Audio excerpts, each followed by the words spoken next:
Hi, today's documentary is about brief history of time telling, brought to you by Key Language Center. The people in ancient time used the sun, the moon and the stars to tell the time. Sundials were also used to tell the time. The biggest and the oldest sundial can be seen in Rome. Roman people used huge pillars as sundials. 600 years ago, people started developing mechanical clocks.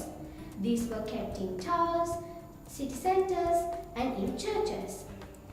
Great explorers navigated the sea using portable clocks which had a compass in it. Many lives of merchant and navy sailors were able to sail using these clocks. A chronometer is an instrument which permits accurate time. But when time passes, people wanted something more accurate than these clocks. So, when technology developed, people started developing atomic clocks. They were invented by clever inventors. Using 60 minutes and 60 seconds to tell the time came from ancient Babylonian mathematicians. So, thank you for watching me. See you next day. Goodbye.